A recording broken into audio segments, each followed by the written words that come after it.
Hi, everyone. I'm really pleased today to have Jill Ovens chatting to me. And Jill is the National Secretary and co-leader of the Women's Rights Party here in New Zealand.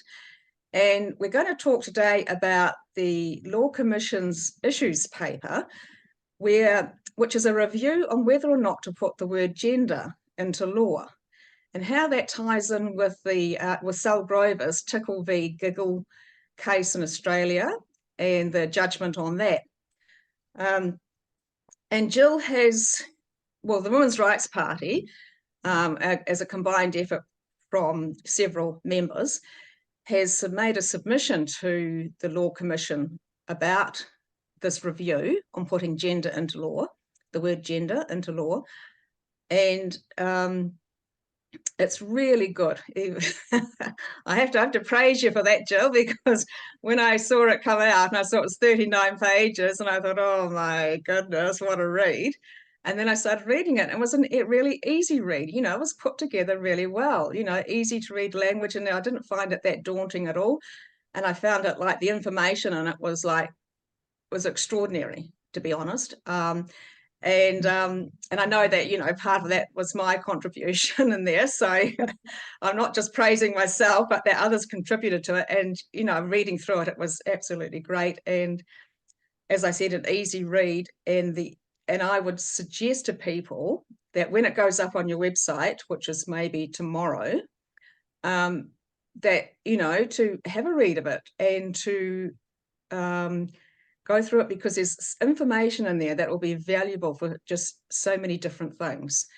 So anyway, I guess that the way you put this report together, Jill, was because you've had so much experience in doing so in your career and your working life. So tell us a bit about that. Well, I trained as a journalist in the United States.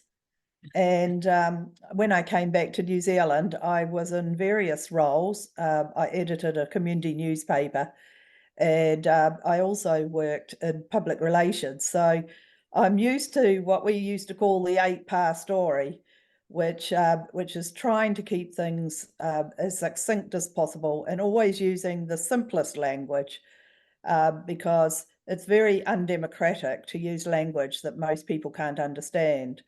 So I got a job as a senior lecturer at Auckland University of Technology teaching journalism, and that's what I used to teach my students.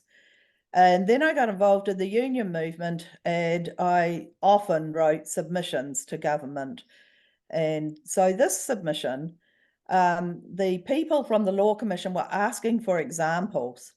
And so what we did is that there was a dozen of us who, including Katrina, who put together oral submissions, which we presented at a consultation. And we used our own experiences, as well as information that we each had gathered in our own particular area. And so everybody was assigned a chapter of the Law Commission report. We didn't cover every single chapter. It's huge. 211 pages, and even the summary is 21 pages long. But what we did is that we picked out those chapters that we thought were most important, and people wrote about their experiences in those. So the language, you might say, is colloquial. The examples are often personal, but that's what we set out to do. There are some other submissions out there which I would recommend that people look at. There is a group called FOWL, which is older women who've been involved in academic life or as feminists for a very long time. And theirs is based on a lot of academic references. It's amazing as well, but very, very different to our one. We might put the FOWL one on our website as well. They've said we can. Right. And FOWL, from memory, is that like feminist older women lesbians? Is that right? Well, they're not lesbians. That's why I was struggling a bit with the okay. Yeah. I they're know. They're not all lesbians. Okay. I thought, well, maybe they were, maybe they're the ones who sort of started it or something like that. But I know that they used it as a bit of a not so much a joke, just sort of a bit of amusement, because I've heard themselves refer to them as these old chooks before. So Yeah. they refer to themselves. So that's quite good. They've got this sort of like, like that little bit of amusement at themselves, as well as being, as you say, they're actually full of really good academics, Yeah, highly regarded academics as well. So they're able to be both things, really sort of like have, huge knowledge and pull it out, and they can have a bit of a laugh at themselves too. yes, Sue Middleton is a professor emeritus in education, and she's written extensively on these issues for a number of years. There's also Phillida Bunkle, who was one of the people who wrote with Sandra Coney The Unfortunate Experiment, and she's been an MP as well as a cabinet minister, and she has been involved in women's studies alongside Prue Hyman as well. There's a number of them, and that's really worth reading as well. Okay, that's good to know. And the unfortunate experiment, was that where a surgical mesh was put into? No, it No, was okay. Herbert Green, who was experimenting on women who had cervical cancer, and it led Okay. to the Health and Disabilities Commission being set up. So that's the way that we can take cases or complaints about the medical profession. Oh, okay, right. Yeah, so that what was your impression of the meeting that we had with the Law Commission? I mean, I was there as well. Well, it was kind of supposed to be an in-person meeting, but in the end it was, via Zoom, even though we were all in Wellington for it. Mm. So what was your impression? Because, Claudia, how do you pronounce her name? Guy Ringer or Yeah, Geringer? I think so. Guy Ringer. Guy Ringer, who's in charge of this Law Commission review. She was very gracious and charming, and said very nice things to us afterwards and that. But we know that, I mean, that's her job, to be nice to us, and we know there's a big difference between, a smile and, a gracious sort of reception or whatever one day, and the decision being made the next day, or whatever, whenever the decision's going to be made. So just sort of, did you have the impression that it was she was just professionally polite, or was there sort of an impression that she actually did absorb what we were saying and taking it on board? Yeah, so the initial contact was made through one of our members whose family is a friend of the Guy Ringer family, and she's more or less grown up with Claudia. And so we wanted to make sure that Claudia got to meet with Sal Grover, and that didn't happen at the time Sal was in New Zealand, but our consultation that we were given was was as a result of that. So there was a personal contact that set it up in the first place. Oh, I And we see. were unsure of where Claudia sits on these issues. We had hoped to try and flesh that out a bit, but it didn't actually happen because we suspect that the actual issues paper was put together by possibly lawyers within the Law Commission, but those who are very captured by transgender ideology. And that's very evident in the report because all the way through there is an incredible bias in favour of arguing that transgender and non-binary people should be included in the Human Rights Act. And it says so from the outset. And all the evidence is so biased, even when it comes to people with what they've termed innate variations of sex characteristics, which seems to expand the scope beyond what we normally understand to be the medical conditions of differences of sex development or intersex. That they're heavily reliant on people who actually have those conditions or identify as intersex. It doesn't mean that they actually have those conditions. Mm. And there's actually not just that there's no medical evidence around that situation, but in fact at places it says things like it criticizes the medical profession for using a medical lens. to look at those issues where they are medical issues. There's no doubt Yes. about Yes. it. I mean, I know the common terminology now is differences of sexual development. I personally, I mean, I understand people doing this to sort of, not be harsh on them, but the fact is they really are disorders. Of the older expression of disorders of sexual development is more correct, because I mean, basically, to be honest, we all have differences of sexual development. So, Yeah. but yeah, so the disorders, right? And they actually criticised a medical lens being put on this. They want it to be Yes. like just a social lens. Yes, there was a move a while ago to depathologize all this area. So all the language was changed from anything that sort of had a medical context. And that's Yeah. why it did used to be called disorders of sex development and now referred to as differences. But you're quite right. It's, often as a result of what's happening in utero. And it's probably in that sense no different than someone being born with a cleft palate, for example. Yes. Any one of Mm. a number of medical issues that may be observable at birth or maybe not become observable till puberty.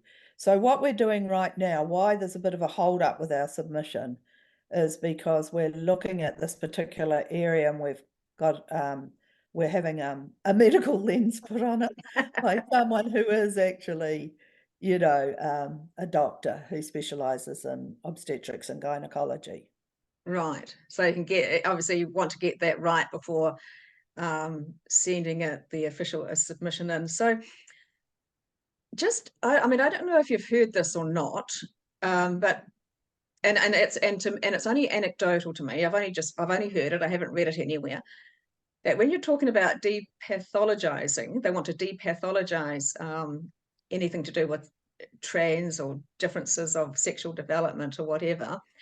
I've heard that there's also a push for trans people to get, is it gender or trans into disability law, so that they can sort of claim benefits for being trans or something. I'm not sure. Maybe, yeah, you haven't heard anything about that. That might be.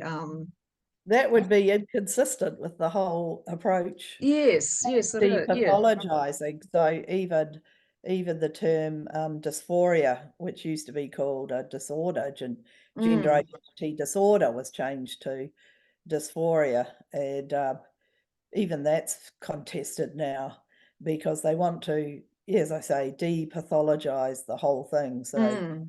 So it's getting not. any Mm. getting anything into disability law would actually be going against what the depathologizing of it would be. Yeah, I would have thought so, but Yeah. I don't that's know. As one. I said, it was just hearsay, so I don't know. I'm just putting it out there in case you'd heard anything about it. Disability is one of the prohibited grounds of discrimination under the Human Rights Act. And we have actually argued in our submission that, and the disability is actually defined, it's got several bullet points and it includes physical as well as psychological disability. So we've actually said that a lot of the discrimination that occurs could be argued on the prohibited ground of disability. Yeah. I just heard something. I just thought I'd be at your end. I thought I would just check my phone was switched on to No, silent. it's notices coming through and I don't really know how to turn them off. All right. Um, so that was so what precisely is this Law Commission's issue paper called? Just a sec. Because it's got quite a long Yeah. convoluted name to it, hasn't it? Yes. So Which if you're not sort of in, if you like the layperson would think to themselves, what does this even mean? yes, just a sec. I've got it here. So it's a review. Oh, it starts out ia tangata. A review of the protections in the Human Rights Act 1993 for people who are transgender, people who are non-binary, and people with innate variations of sex characteristics.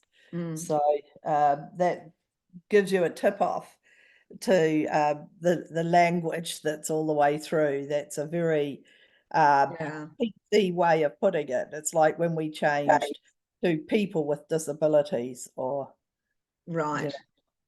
So I Anyway, noticed that I noticed you're talking about the bias through this review. I myself noticed, and I didn't read it all, I only read a couple of sections, that were relevant to what I wanted to make a submission on. But I did notice that they put, at one stage, there was a phrase that said, therefore, we think it is, I think or believe or something, it is both desirable and necessary to make amendments to Section 21, which is the Anti-Discrimination Act. Yeah. So they've actually they've actually said it in there that they're for it, and they throw a few crumbs in there, don't they, to us about, or to people who might oppose it. There's a few crumbs sort of asking for suggestions or submissions or asking questions and that, but really the whole tone of it is, it seems to have been written by activists or activist lawyers. And I know that looking at the experts that they got together to help them with this, it has been like we've seen through the public service with other submissions like the census, for example. They've just loaded these panels with people who will be who have a bias of some sort, and it may not be an extreme bias, but they do have some sort of bias towards the desired outcome that the paper is proposing. Yeah, so for a start, it does suggest that those of us who have what are called gender critical views, Yes. that's based on a belief or opinion that sex is binary. And of course, it's not Yes. an opinion, it is a Yeah. fact. But the people who made up the expert advisory panel, they're well known as absolute transgenderism allies, if not themselves with lived experience, which is what's valued these days over and above factual, medical, or That's right. scientific evidence. So one of them I actually refer to in the submission, as I wrote the employment part, because I've got a background in unions. And one of them is actually the person who's in one of the examples that I use. So I'll say to you who it is. So we had a situation at the Council of Trade Unions when I was one of the co-conveners of the Women's Council. And our paid women's official for the Council of Trade Unions, who represented New Zealand women in national and international bodies and was responsible for research and policy in the area of women's workers, she was Judith Byrne. And at one stage, she transitioned and she's now Jack Byrne. And Yeah, I she's know one of that the name. researchers from the Waikato University transgender unit that they've got there that produced the Counting Our Cells survey, which is heavily relied upon as evidence of extensive discrimination against this most marginalised and vulnerable group in our society. So that's, and I didn't name her in the submission, but that's who it is, and he is one of the people from the expert advisory panel. So that gives you an idea. And then in terms of Māoridom, they have Elizabeth Kirikiri, who has written a PhD on transgenderism, who came to the CTU Women's Conference a couple of years ago and never once, as the keynote speaker at a women's conference, mentioned working women or women. In fact, she just talked about transgender ideology. Oh, And, wow. and then just before the last election, she pulled out of the biscuit tin a bill that she was putting to Parliament, which was to put gender identity and expression, meaning names, pronouns, appearances, mannerisms, with or without reference to your gender as assigned at birth. And this bill is still around. It's been taken up by Te Piti Māori's Debbie Ngā Rewa Paka. But in the meantime, or just before Elizabeth Kerekere pulled her bill, Kiri Tapu Allen, she was the Minister of Justice at that time, and she asked the Law Commission to do this review. So that's the background to it. But it actually goes back a lot further, because in 2004, Georgina Beyer, who was an MP at the time, she put forward that gender identity and expression should be in the Human Rights Act. And then in 2006, that was referred to the Crown Law by Dr. Michael Cullen, and the Crown Law made an opinion that that gender identity and expression was already covered by sex. And you got to remember that this is in the context of a lot of anti-government feeling at the time because of Sue Bradford's anti-smacking bill. And so, and it's right before 2004 was right before the 2005 election. So no doubt the Labor Party did not want, Labor government at the time, which was backed up by the Greens, did not want to have that sort of controversy going forward. So that's why it was put off to the Crown Law. And then in 2011, Lewis Wall, who was an MP at the time, she put forward she tried to do a bit of a sneaky, actually, to sneak it in as an administrative thing, but that required all of Parliament to agree, and they didn't, so it didn't get through. So here we are. It's not the first attempt, and but the thing about the Crown Law opinion is that ever since 2006, all the public service and public organisations, government departments and so on, have acted like gender identity is already in the law, and it's in all their policies. Well, just come back to a few things that you've said, but just on the Crown Law opinion, when I have been engaging with the Christchurch City Council over their determination to allow men who say they're women into the women's swim session at their two pools now, two of their public swimming pools, they keep on pulling out this Crown Law opinion as some sort of evidence to show that you know, men who say they're women are actually women, or because it's legally considered so that it's okay. So yeah, that Crown Law opinion has been doing some heavy lifting, that's for sure. Yeah, I've read it. It doesn't actually say that sex is replaced by gender, which is what's happened in the case that you've been following at the Christchurch City Council's inclusive, what is it? Diversity, equity, equity and inclusion policy. And just briefly, it is, we ask them to include the word sex. They've got a list of categories of people who should have this equity, who should have equity. And we asked them to put the word sex in there, and they adamantly refused. I will say there were two councillors, though, who did speak up for that. But I think the one who was driving it adamantly refused, and the other two who were on the panel with her, and I think the others just didn't care. But they would not put the word sex in there alongside the word gender, because gender, they've got gender in there, but wouldn't put sex in there alongside gender. And it really came across that they were afraid that the word sex would be in contest to gender, and gender wouldn't always be able to trump sex. They want gender to be able to trump sex, basically. And so they wouldn't put the word sex in there. Exactly. Sorry. Carry that's exactly what would happen. Yeah. If you put gender identity and expression into the Human Rights Act, it will lead to contests. It will lead to contests all over the place. And so, of course, you know, But that is no reason to put gender in there and hope that it will trump sex, which is actually the position of the Australian Human Rights Commission. They have said completely openly that gender does trump sex. Oh, they Gender, have said that. Oh, the commission. I beg your pardon. The commission. Yeah, yeah. not the act. Yeah.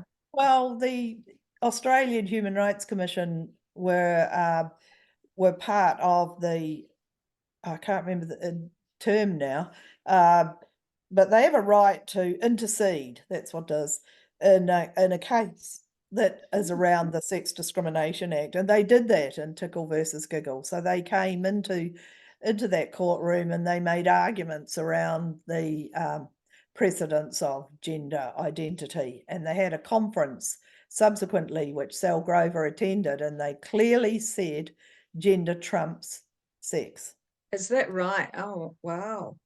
No wonder. No wonder. And our law commission, of course, will be looking at that, I guess, that case. And for the activists within the law commission or who will be submitting to the law commission, they will absolutely not want gender to not go into law. That's right. Yeah. And that's exactly right. In fact, when we had our consultation, Claudia said to Sal Grover, we're looking with interest at the outcome of your case. Of course, that case is not over yet. It will go to appeal. And I see that you've been having a discussion with the emeritus professor at Otago University, who has now backed down and referred to another professor from New South Wales, who is definitely saying that at appeal he thinks it will be turned over in the favour of women's rights. Yes, that was very interesting. I will read it. I only read the précis of it. I haven't read it in full because it's quite lengthy, and I suspect it's got some sort of full of legal jargon that might be a little bit hard for someone not in the know to follow. But the précis was quite definite that there was a good chance of it being overturned. That this professor considered there was a good chance of it being overturned on appeal. Yes, interestingly, and we might add this to our submission, actually, I thought. He was talking about there are special reasons why sex is important, and that women, that was argued in the case, and he didn't feel the judge gave enough weight to it. Yes. And one of the special reasons is that we get harassed by these men. Yes. And we didn't actually look at that harassment angle, because actually the Law Commission review is asking us about our evidence of harassment. And of course, we've all experienced that. Every time we put something on our Facebook or Twitter posts, we get all these, allies attacking us. In particular, one, Paul Thistle, who at one stage, I was invited to go on the platform with Sean Plunkett. I was going to call him Sean Connery, but anyway, Sean Plunkett, and I was supposed to have a head-to-head with Paul Thistle, but Paul Thistle pulled out. Yes, I remember that actually. We had a good laugh about that. And for those who don't know who Paul Thistle is, excuse me, I think he's pretty much a one-man band, isn't he, of this organization called, is it Against Hate Aotearoa or something like that? Yeah, or hate, something like that. And he's just highly melodramatic about everything, just about that comes on, that comes up about, excuse me, the guys were called gender critical, just to cover it, and he is actually, he's quite amusing, although of course he's actually also quite vexatious, just wants to complain about all sorts of things and try, yeah. I don't know how relevant he is, but he certainly is vocal. Well, he has actually made complaints to people who are therapists and psychotherapists, to their regulatory body.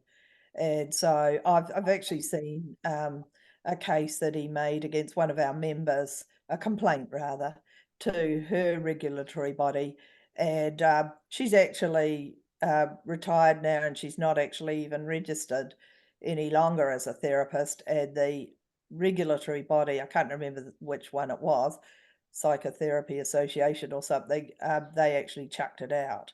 So it didn't go any further. But in the meantime, she and other people who are therapists and psychotherapists have been put through hell, Yeah. having to face up to these complaints. So he's not, um, yes, vexatious is a good word, Mm. and for those people who he has attacked in such a way. And, you know, we do point out in our submission that the reason why many of us who are taking these positions and speaking out publicly, we're retired now. So no Yes. one can get to us. I couldn't say much when I was working. I was the co-leader of the Midwives Mm. Union, and I had to be very careful. There was nothing put on my personal Facebook page about these issues. I had to be really, really careful. In fact, at one stage, I purged my Facebook friends of anybody that was a member of our union.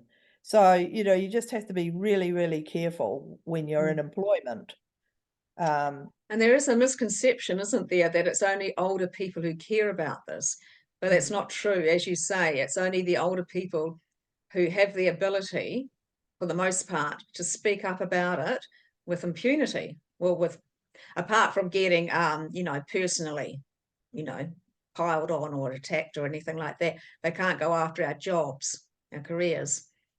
that's right. And so the people who helped put forward our submission, they and you know, appeared at the consultation, including yourself. They're people who are already out there publicly having spoken out, or in a position that may be self-employed, where it's not going to affect their livelihood. Mm. And there's also family ramifications too. Yeah. Some people that we asked if they wanted to be involved in our consultation couldn't because of pushback on their families. So, you know, from their families. So Yeah. Yeah. it's difficult to be, you know, I've and heard I that. Yeah.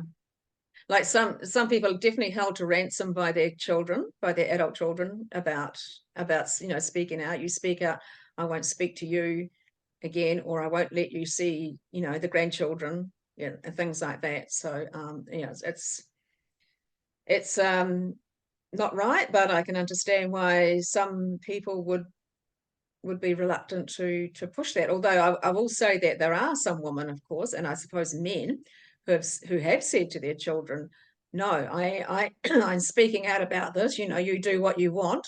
I'm going to speak out about it," and they have lost touch with them because of it. But as I said, I do understand those who don't want to. Yeah, so there are several members of the Women's Rights Party are in this position who no longer have contact um, with their adult children and grandchildren as a result of this. And this comes at huge personal cost. Yeah. So not being an older person doesn't make you exempt from the costs. It just means that they can't come after your job, Yes, basically. although when we ran the Women's Rights Party, we got on the ballot in the last election, and we had some advertising, for example, on my van. We had to put authorised by Jill Ovens, and we initially thought we would be able to put a PO box address, but that's not within the Electoral Commission rules. So we had to use my personal address, which this property is got two dwellings on it, and one of the dwellings is my son and his partner and their children, and they never said anything, but I was concerned that our address was all out there and that people might come round. Fortunately, we live in the countryside, and even Google Maps sometimes takes people the wrong way. So, so it didn't happen, but there was a big concern I had that I might be putting my my son's family at risk Yeah. of attacks on our Yeah. property. Yeah. And that's, I mean, times have definitely changed from what they used to be. I mean, people are now seem to be a lot more willing to be vicious, I suppose, both verbally and physically.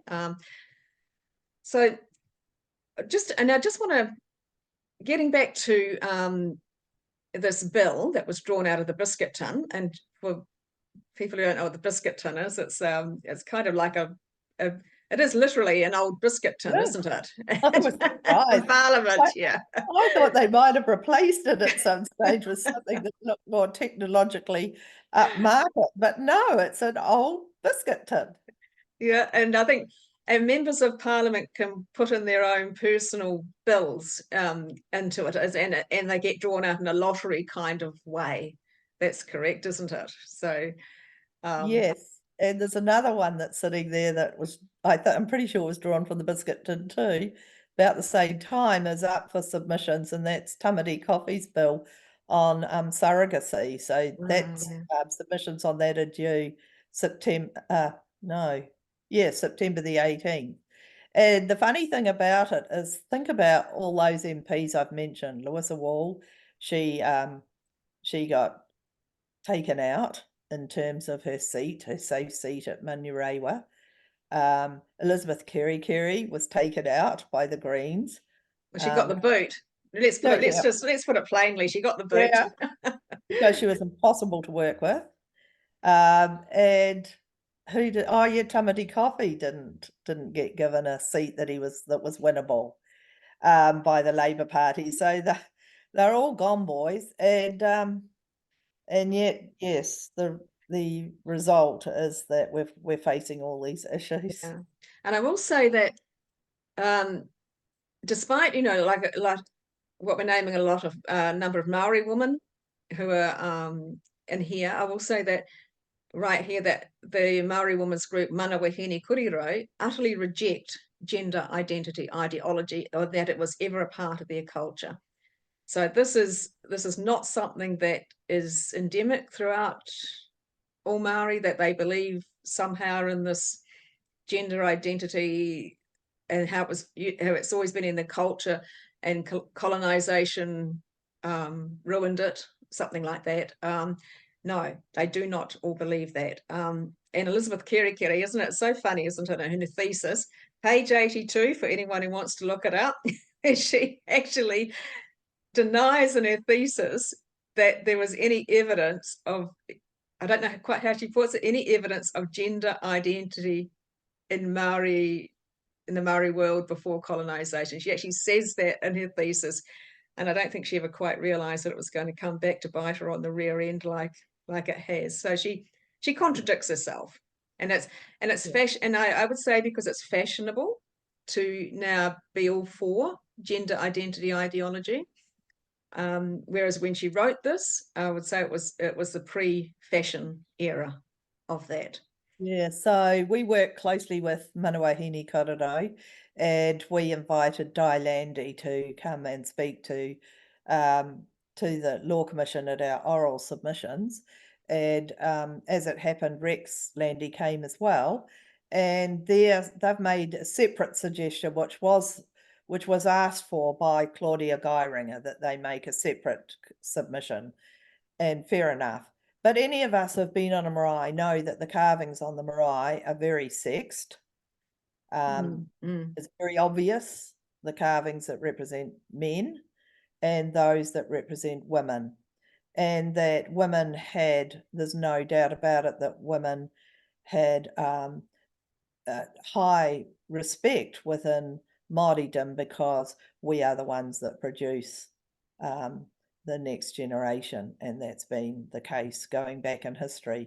And then you look at as Di Landy points out, you look at the Waiata, the Karakia might not be part of it because that's a Christian introduction, I think, but the chants. And so there's no evidence in any of that. Of course, it wasn't a written language pre-European arrival, but if you look at anything that was handed down orally, there seems to be no evidence whatsoever of different gender identities, although there appears to have been a recognition of same-sex attraction in the Takatapui. They redefine it all, and it's the same in the Polynesian languages. In Samoan, whawhawhine means like a woman, and it was determined by sex roles that were taken up in society. But that's all rewritten now. That's a third gender, and Yes.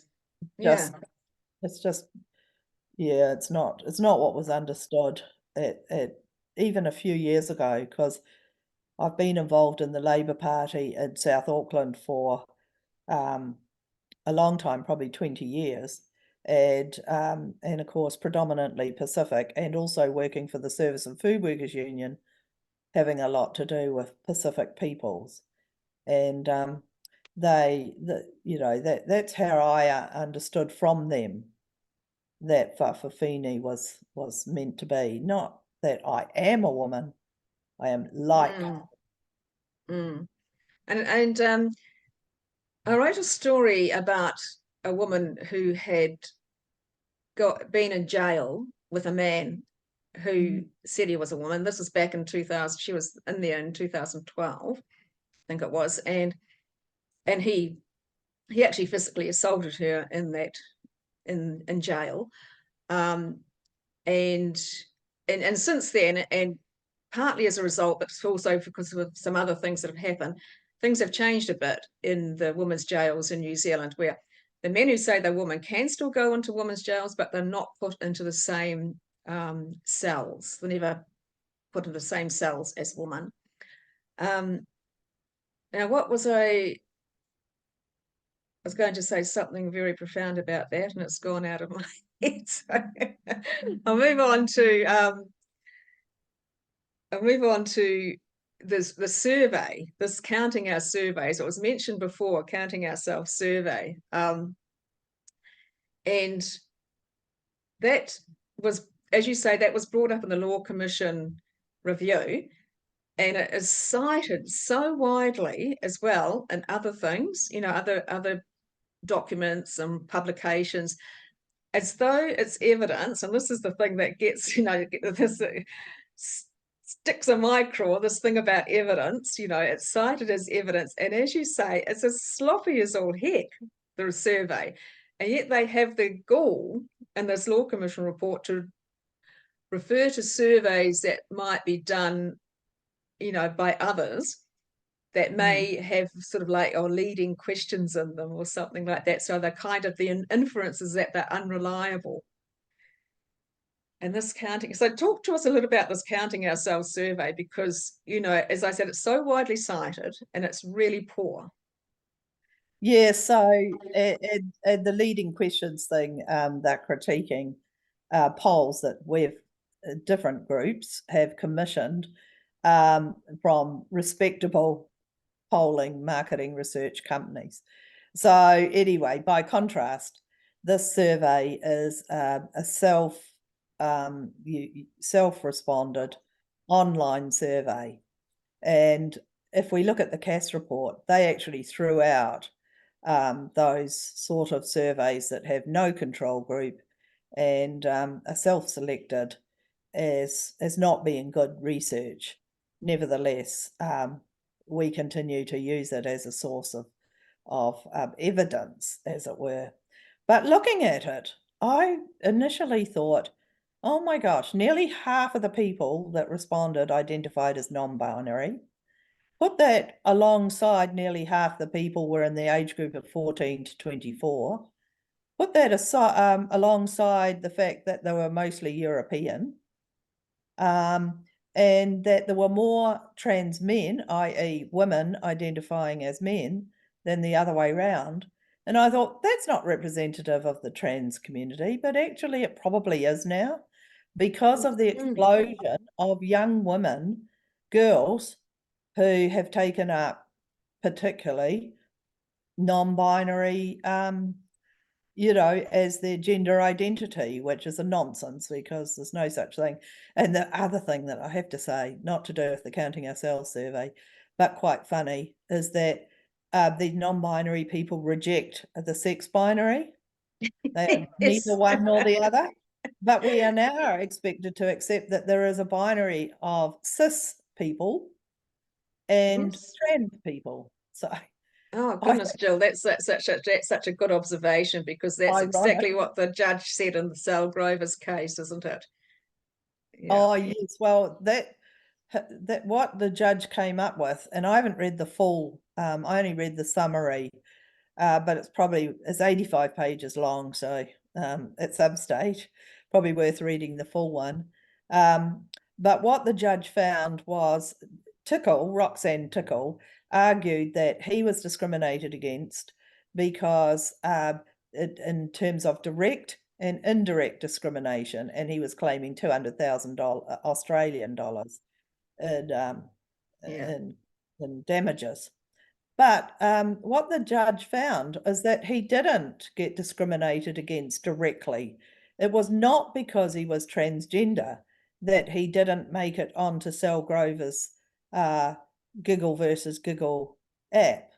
It was because the app was designed with AI generated technology to rule out and exclude men from the women only space, and not specifically those who are transgender. So this is where the argument becomes a bit convoluted, because the Mm. judge accepted that Tickle was a woman, but he doesn't have the appearance, and if anyone's seen his photo, definitely doesn't have the appearance of a so-called cis woman. I don't know how he got through the AI in the first place, although Sal says that they set it at a bit of a lower bar so that it would Mm. accept women who looked more masculine. Masculine. Mm. Yeah. And anyway, so it was on that basis that he was indirectly discriminated against, because he didn't have the appearance of a cisgender woman. Mm. Mm. And so that's, Yeah.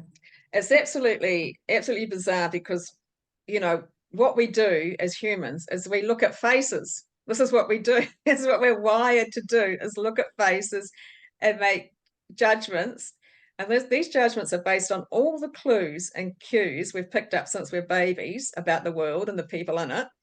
So we look at people, we look at their faces, we look at everything, and we scan them in a nanosecond to ascertain, the first thing we ascertain with people is whether they're female or male. That's the very yeah. first thing. And we look at faces. This is what we do. And yet this judge is saying that she was, she was wrong to make a judgment on looking at his face. Yeah, that's right. It's an incredibly important survival mechanism in terms of the evolution of our species, and apparently exists in other mammalian species as well. Although I note, because I've got dogs, that they usually use smell to identify Right. males and females. But in our species, in the human species, we're very good at picking. And and actually, remember this term gaydar, um, Yes, I that do. males who are gay have a special radar that could identify other gays. I don't know what that involves, but No. I can myself. I'm looking at the shape of the chin and whether it's squared off, and the presence of an Adam's apple. So that's immediately. But it's also the size and the body shape. Mm. Um, and I saw a meme that compared Barbie with Ken, and Ken's body shape is nothing like Barbie's. No, I mean, like, women and men just have different skeletons. That's Yeah. just how it is, and that affects it affects so much, obviously just our initial appearance, and the fat distributions and stuff like that, our initial appearance and the way we walk. I mean, they when you see sometimes these classes online of men who want to be women, they go to these classes to learn how to sort of, you know, Yeah. be womanly, and they have to learn how to try and walk like a woman. So, it's just things that, because of our skeletons, the shape of our skeletons, and lots of just different things, it's as though the human evolution, what's intrinsically wired into us, is somehow or another just being discounted as as how we should go about in the world. And that's just, and it's just wrong.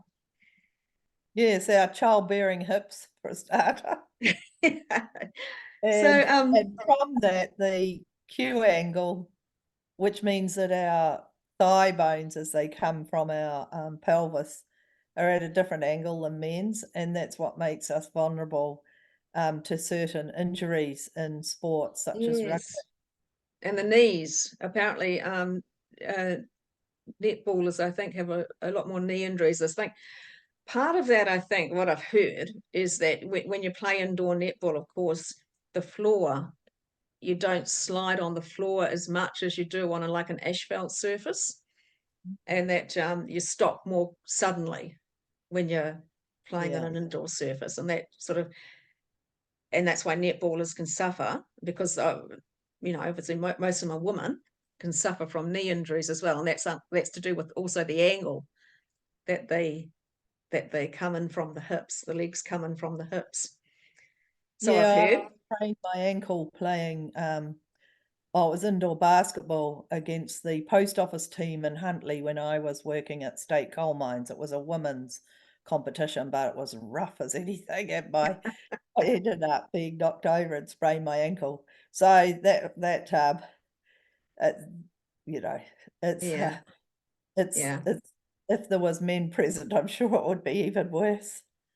yeah. Well, I years ago, in my youth, we had in an office I was working at, we decided to have a men's versus women's netball game.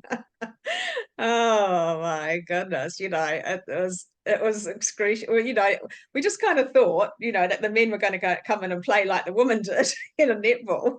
No way, man. They're crashing into us, and stuff like that. And yeah, it was really obvious that they play, even though it's a non-contact sport, they still think nothing about crashing into you when they're going for the ball and stuff like that. So yeah, that was a Netball is not non-contact anymore. Look at how they play it. yeah. Like when we Well, were at this school. yeah. Well, technically Supposed it's a to be. non-contact sport, and Yeah, and that's probably it. with the time I'm talking about when we're playing, it was probably more non-contact than it I is know. now. But as you say, the men don't men don't consider it non-contact, that's for sure. And then they didn't then. It was just, I think it was just a different upbringing. I don't know, different upbringings, different mindset, different way they are. But it's like when they're going for something, they're going for something, physically. And if you're in the way, you're gonna cop them. So that was quite an eye opener. I never played, and never did that again. Yeah, that's right.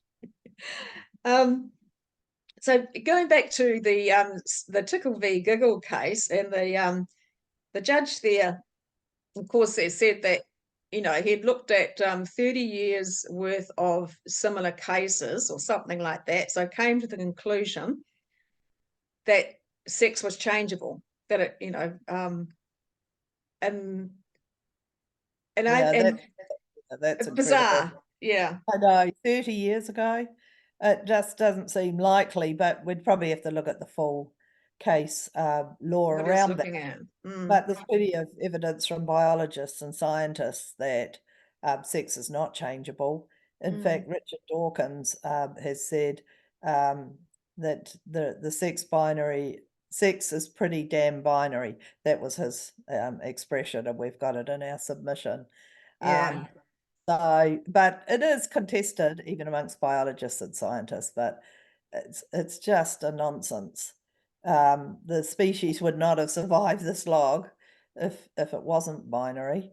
yeah, There's obviously a purpose to the fact that we have large gametes and the men have smaller ones, and that's what comes together. So, I mean, I can't see how a biologist or scientist can argue the reverse, that it's not binary.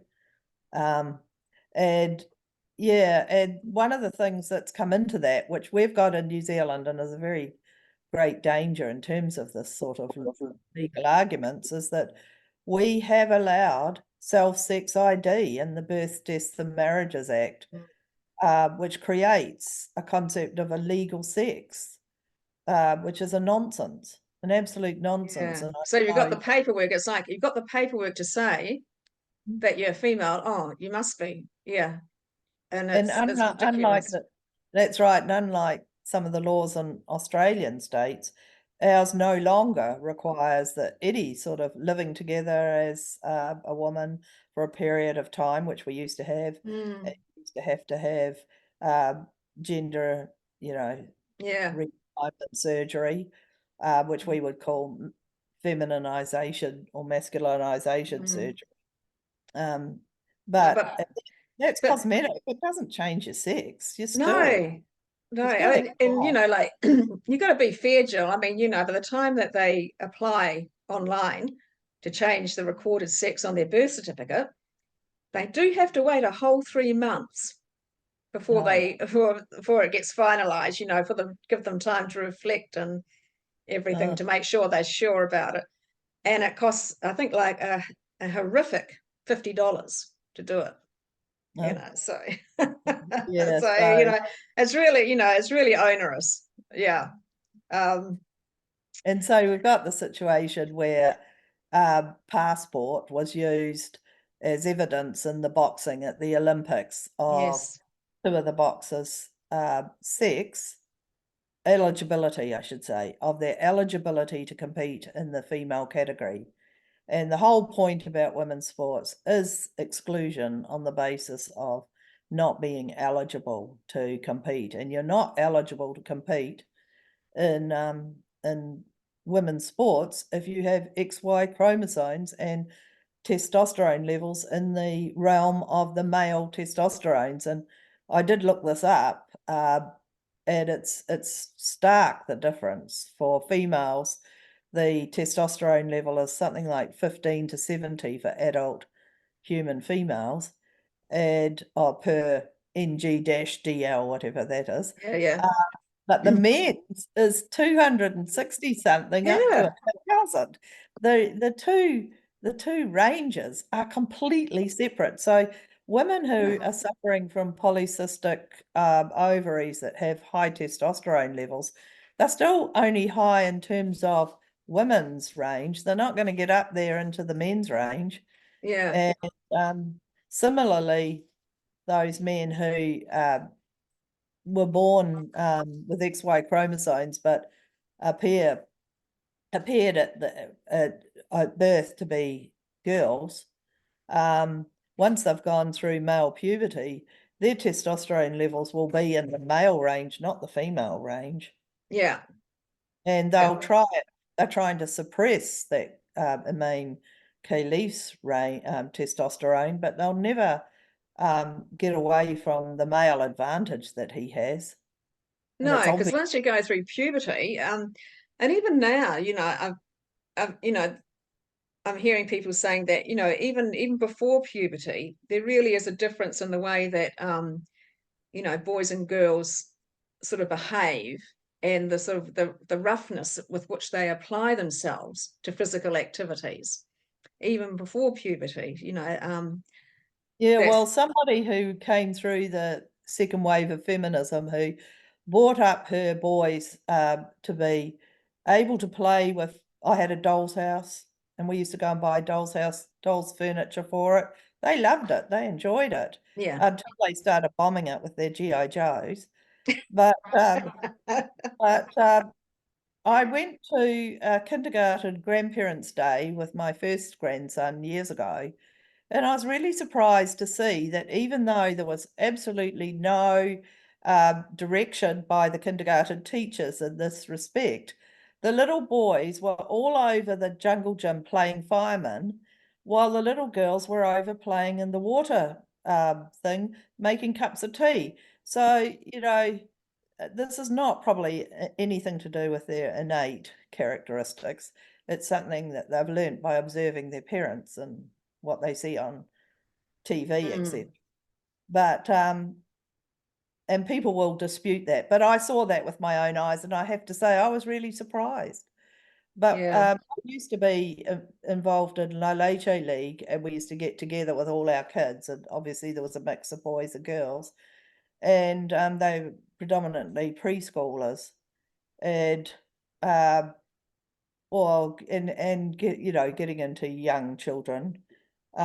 We did observe that the boys tended to go outside and play a lot more, and of course there would be the some girls who did want to go out Yeah. and play with the boys, and that was fine. Nobody thought anything of it, but we did observe that the girls had a tendency to hang around and want to be part of the adult conversation. Okay. Interesting. So, Yeah. Yeah. I know. and I whether mean, do you those remember as a characteristics, like as kids, because we're of the age where you could go out and roam the neighborhood, you know, that mm, was normal. So we did that as kids, boys and girls alike, just get and yeah. roam the neighborhood, climb trees, went down to the river when you weren't allowed to, and things like that, and stuff. So, but it was always, I think it was most often, not always, but most often, boys were the ones who sort of got into more trouble over things than the girls did. Even though we were doing the same kind of activities, they would push it more. And that's not Yeah, to say that it was all the girls, because I certainly remember, and I know, I know especially my sister would dispute that she, not being the one to get into trouble. But and I remember girls doing stupid things as well. Jumping out of trees onto a roof somewhere and things like that. But it's not. It was just sort of observation that perhaps boys did it a bit more. yeah, no, we don't know the extent to which those are learned behaviours or innate Mm, behaviours, but because there's not much difference. I saw the figures. I can't remember what they are in the terms of testosterone level and up till 12. So it can't mm. be. I don't think it's hormonal, but I'm not a doctor. Yeah. But I did No. read a medical paper that had all the ranges, and it did actually have the under 12s. But yeah, yeah. So we could sort Hard. of Yeah. sometimes Mm, assume um, differences that are innate and they may be in fact learnt learned. Yeah. and relate to stereotypes. But what gets me about all this is that here we were trying to bring up our kids and a whole generation so that girls could do anything. You tolerate, accept wide variations in boys and Mm, girls' behaviour as perfectly normal. And now we're at a situation highly regressive, in my view, where if a 3-year-old boy likes to play with dolls and dress up in pink and wear a tutu, he's told he's born in the wrong body and encouraged to, act like a girl. And yeah. a It's girl really who regressive. it is regressive, Yeah. and then we're faced with drag queen story time where hypersexualized caricatures of women are presented to toddlers for Yeah.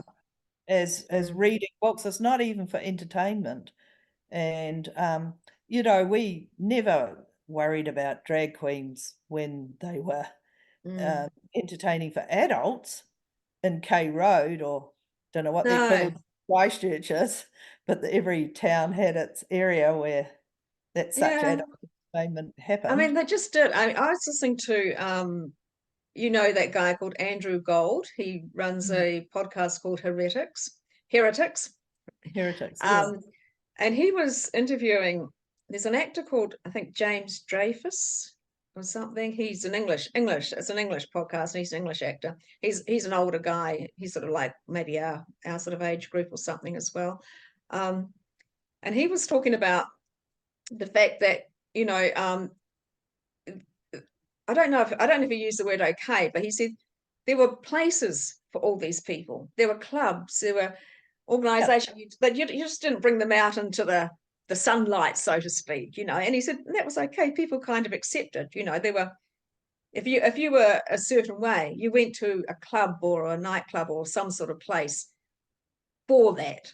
You didn't just parade it around. You didn't bring it into the library and read in front of kids. Although part of that was because it was unlawful. Those behaviours were unlawful, including transvestitism and obviously gay men. It was not lawful, so that's why they congregated. Yeah, but it was still a good idea. So let's put it this way: it's a much better idea than going into the library and reading, reading in front of kids. And to be honest, I mean, I don't know how much I care about seeing, men dressed in women's clothing going about their business, on the street and stuff like that. I mean, if people, if people are behaving well, you don't really sort of care that much. But it's just that quite often the behaviours that come with it are now quite sort of unacceptable. Yeah, just trying to force your way into a women-only app. And it wasn't only Roxanne Tickle, because that app was absolutely, thousands of men tried to get entry into it. And so that's sort of pushy behaviour. I don't think. Yeah. I don't see, for example, I don't see us trying to push our way into a social media group that was for gay men. No, although I do believe that the women who say they're men are now, going into those apps, those gay men's apps, and they're not very popular. Being on, although having said that, and I think I've heard this, I think I heard this from Graham Linehan, saying that there is now an element of men who go onto these gay men's apps purely to meet these women who say they're men who've just been on testosterone for a little while, so they still look quite feminine, but their sex drive has increased, a hell of a lot through the testosterone. So these men are going on, these non-gay men are going on and hooking up with these women because it's sure sex, Oh my gosh. Yeah. So, guaranteed sex for a little while. So people always find a way, to behave badly, if not everybody, but it's sort of elements of people who find ways to behave badly if the avenues are there. And that's why it's important that the legislation is based on evidence, if it's based on what can be proven, what's measurable. Yes. And unfortunately, for the people who are trying to push gender identity into a Human Rights Act, it's none of the above. So I'll just give you a quick example. In the employment section of our submission, we talk about the evidence, so-called, and counting ourselves, that these non-binary and transgender people are having difficulty finding a job. Well, and that it's because when they go to an interview, the people on the panel realise that they're transgender. Well, they don't know that that's the reason why they didn't get the job, because no one's going to tell them. I've been on lots of interview panels, and you give a very brief thank you for your interview. You interview, you say as little as possible. You were unsuccessful in getting the job, and there could be a variety of reasons why they didn't get the job. But if you have a look at that population as described in the Counting Ourselves survey, young, non-binary. So how are they presenting themselves? Yeah. And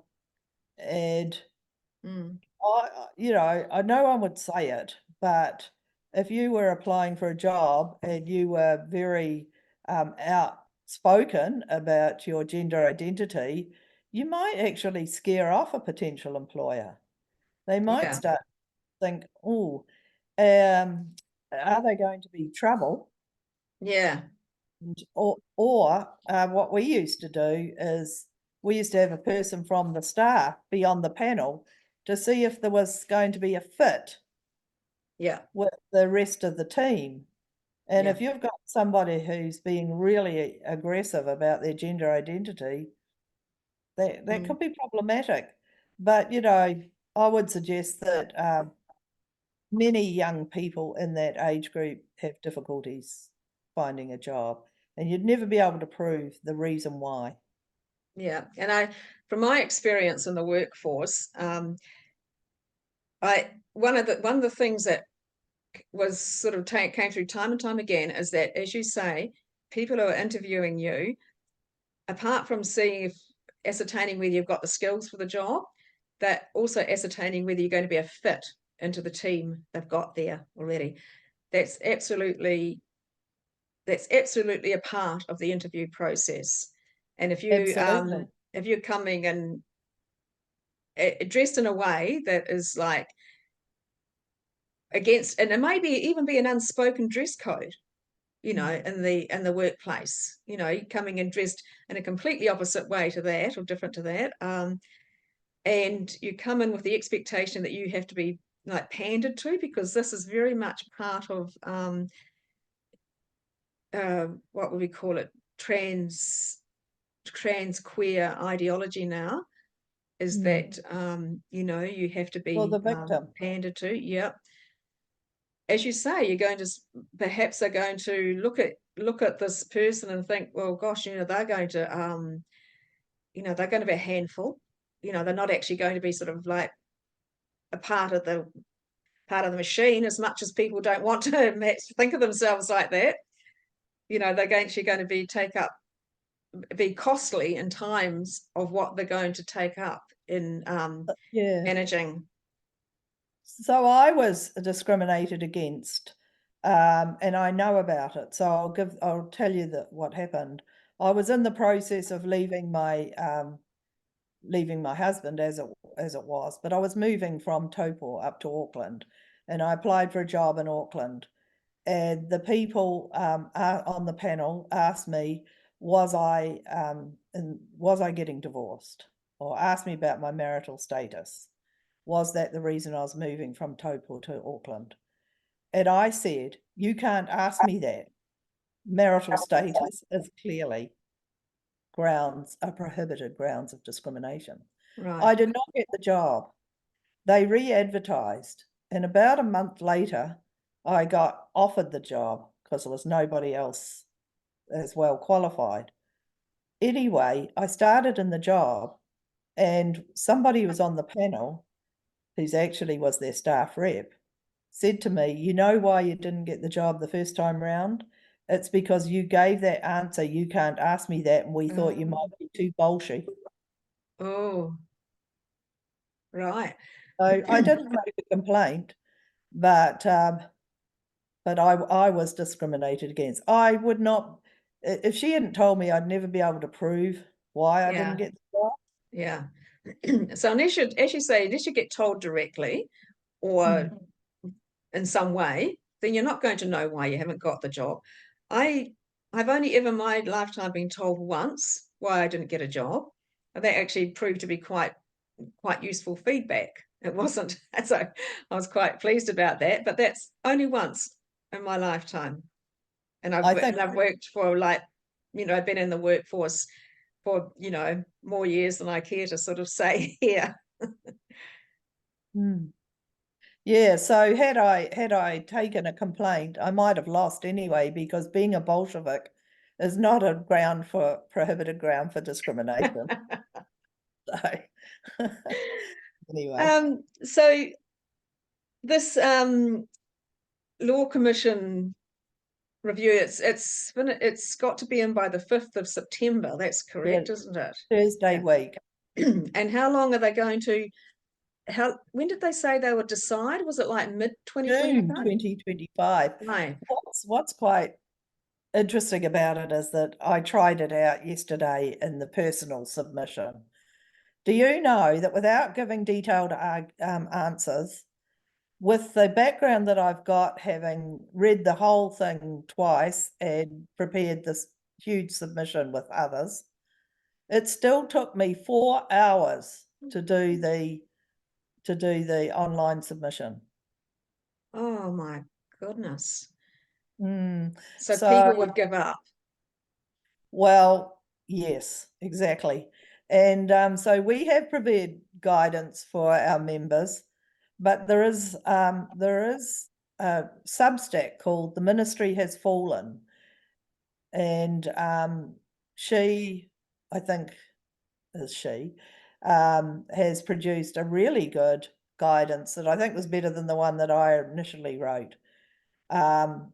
So the trick is to just pick on one area, like you might be interested in competitive sport. So just go to those chapters. Don't try like I actually did go through all 80 questions. They're very repetitive and they're all really biased because they all start out by saying, you know, the intro to the question is around the protections for transgender people and people. Yeah. Mm. And that gets repeated 80 times. So Yeah, takes you out yeah. to read the question. Yeah, that was very similar to when I was watching, going back to the Christchurch City Council, when I was watching this on video, this woman who was driving this equity and inclusion policy, giving her justification for not putting the word sex in there. And she started off with, trans, let's remember that trans people, the trans community, are the most vulnerable and marginalized, blah, blah. So she started off with that. And, you know, this is what you're getting all throughout the submissions paper too, this kind of thing, this kind of priming you, you know, to Yeah, think in a certain way. we've actually questioned that in our submission because they probably, as a community, share many of the same issues around marginalisation as, for example, those on benefits, Yeah. small mothers in particular, Yes. people who are Māori or Pacific or from other ethnic backgrounds who Mm. tend to be clustered together in low paid work, if in work at all, and those with disabilities. So I don't Mm. think, I think there's lots of people in our society who are marginalised, even people in my age group, I would say. Yeah. Yes.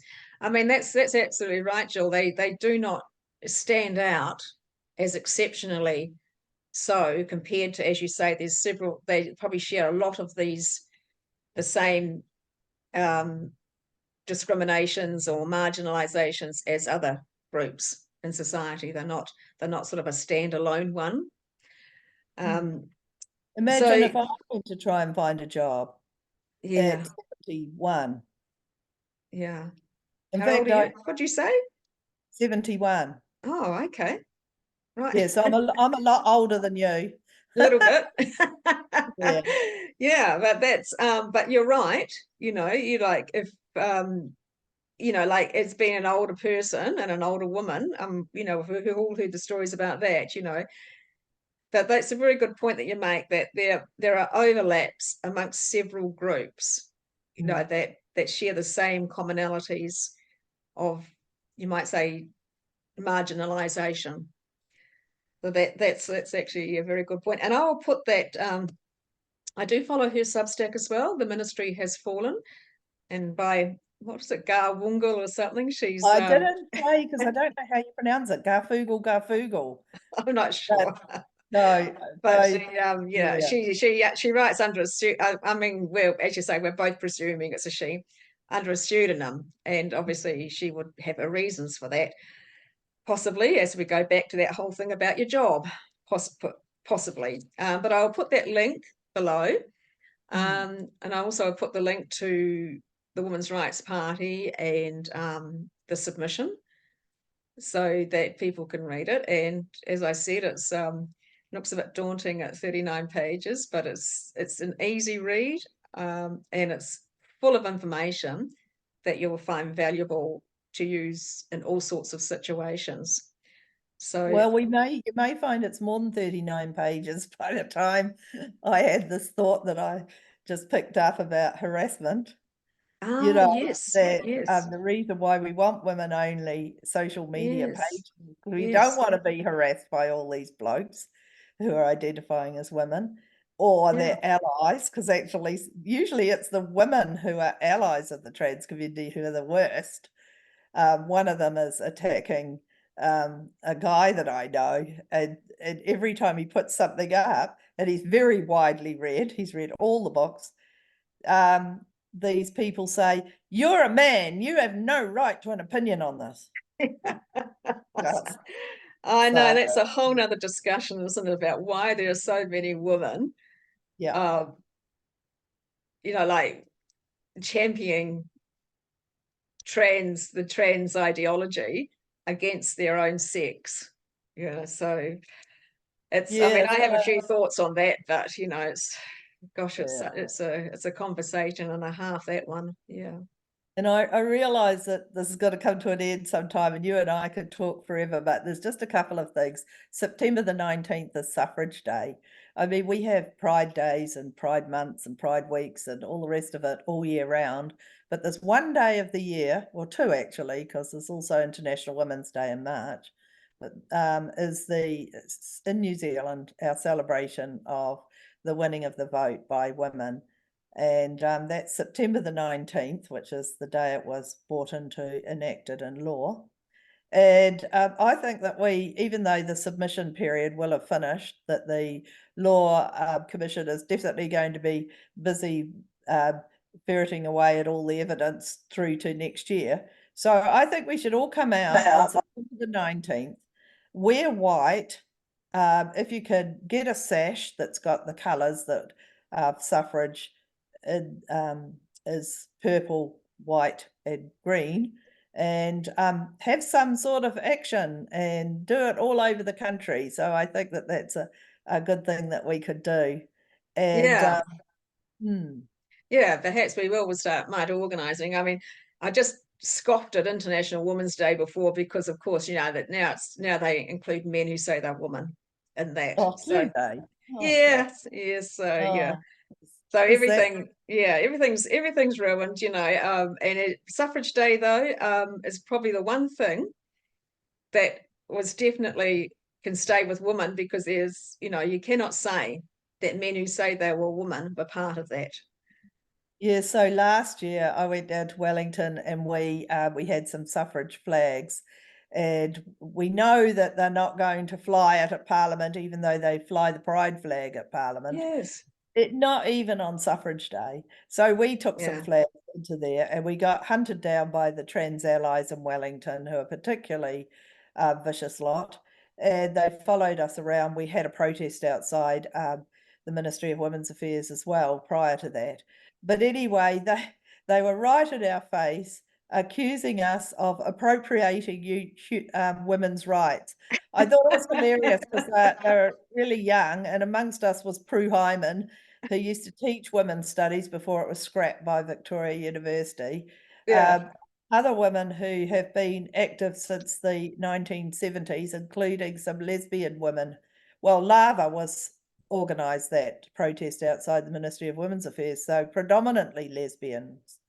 And myself, who's been active in the cause of working women for Yes. decades. We're Yeah. appropriating women's rights.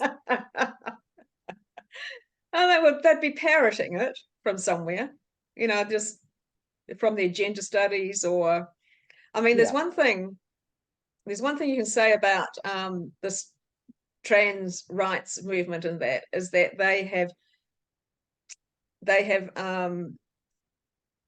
made their narrative is so well refined, over decades, so well refined. It's I mean, it's terrible, but it's also superb. It's like for people who want to be convinced, it's convincing. Yes. Well, when I first came across it, and I won't tell the whole story because it take too long, but I did put something on Facebook and I got piled on by all my union women friends and Labour and Greens friends. And they were saying, trans women are women. Don't you agree? Trans women are women. And I was like, oh, what do you mean trans women? Are these women who transitioned to men? I couldn't figure it out at first. But anyway, and so at one stage I said, so if I identify as Māori, does that make me Māori? I knew Ooh. it was. Of course not. You have to whakapapa Māori to be Māori. Yes, exactly. Yeah. I Yeah. rest my case. Well, Jill, it's been fascinating talking to you, and I bet you've got a lot more inside that head and stories you can tell than what we've just sort of covered here today. So I think we'll chat again sometime. Yeah. But for now, I'll put some, appropriate links down the bottom so people can find you and the submission and any other sort of relevant stuff. And yep, and we will say goodbye for now and chat Okay. again. Okay. Thank you. Okay. Bye-bye. Bye.